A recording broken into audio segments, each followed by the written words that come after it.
Hey guys, what's up? It's a Culture Detective here, investigating your favorite movies. And today I'm going to be doing a movie review on Primer. Now, I actually didn't plan to watch Primer last night. My original plan was actually to watch Top Gun Maverick in the cinema with my roommates out there, but one of my roommates got sick, so unfortunately that didn't happen. But what happened was I watched Primer last night. Primer is a film written and directed and edited and production designed and occasionally camera operated by Shane Carruth. This is his first movie, his debut film. It is independent. It is made between him and a small group of friends, and it is released in 2004 with a small budget of 7,000 US dollars. But this film is incredibly successful. It won the Grand Jury Prize at Sundance Film Festival, and it had a revenue of $800,000, which is absolutely insane. And the reason being is that this is a time travel film that ends all time travel films. Christopher Nolan could never. This film basically redefines and revolutionizes the time travel genre with a story so complicated and so focused on the science and the maths and the logic of it all that it completely sacrifices the character development and the emotions and the actual plot of the story, because the plot of the story just constantly envelops and folds into itself. It becomes almost like a new form of art of its own. Now, the first 30 minutes of this film, by the way, this film is 77 minutes long. But if you expect time travel insanity to immediately begin in the first minute, you will be underwhelmed, because the first half an hour of this film is actually really slow paced and no time traveling actually takes place. It basically sets up the building of the time machine and sort of the dynamic, the reason behind building it, and what they want to do with it. And that's basically it. In the last 47 minutes is when it gets super, super complicated.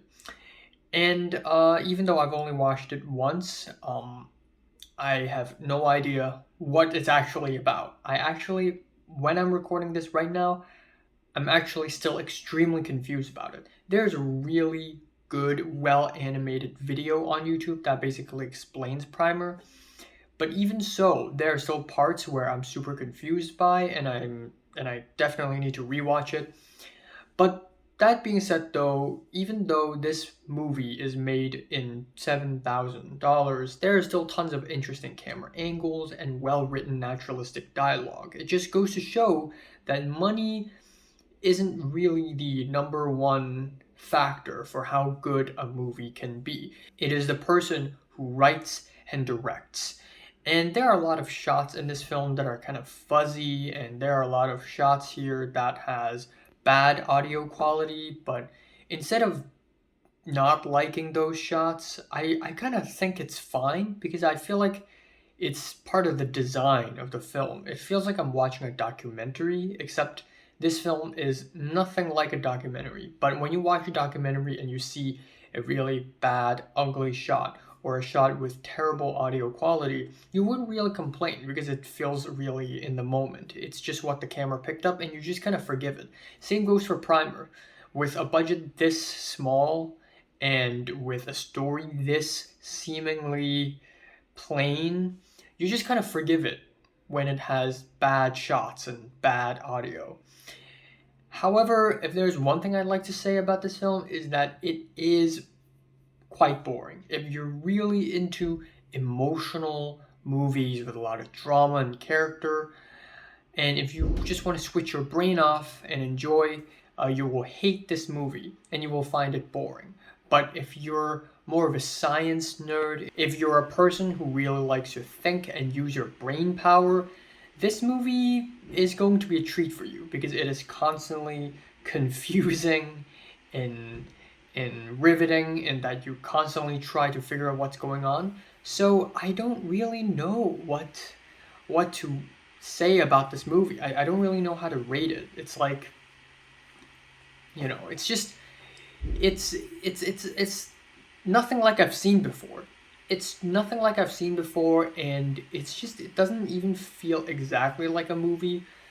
It just feels so experimental and so folded into itself. It's just kind of difficult to rate something like this. So I'm just going to end off the review right here and not give it a rating at all. It's for you to find out. What the heck? Shit.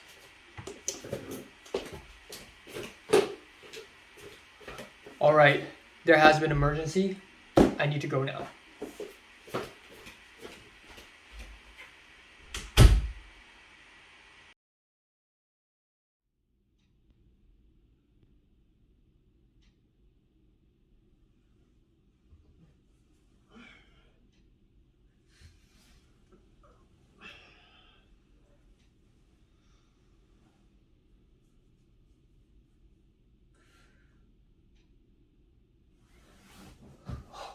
Oh, shit.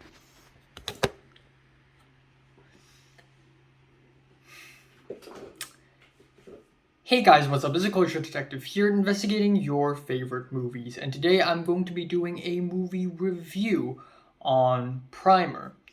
Now, I watched Primer last night, but that wasn't actually my original plan. My original plan was to actually watch Top Gun Maverick last night with my roommates, but unfortunately one of my roommates got sick, so we didn't actually watch Top Gun Maverick. So instead I watched Primer. So Primer is a film written and directed and edited and scored and occasionally camera operated by Shane Carruth, and it is a film released in 2004. And it is a tiny film made with only 7,000 US dollars. However, this film became really successful because it won the Grand Jury Prize at Sundance Film Festival, and it has a revenue of $800,000. Now, yeah, even though this film takes a lot of brain power and it may not be for everyone, I think this film totally revolutionizes the genre, and I don't think any other time travel film can top this one. This one is just the one that ends all. And it's like a puzzle in cinematic format. It's just such a unique film experience. And what I also really like about this film is that it invites you to rewatch this movie again and again and again, and that it indulges you, the audience, to rewatch it and time travel as well by replaying the movie. So that is really smart. So what can I say? This is a fantastic movie, and I don't know what the fuck it is about, but I'm just gonna give it a 10 out of 10 from now. For now. Yeah, 10 out of 10. Hold on 1 second.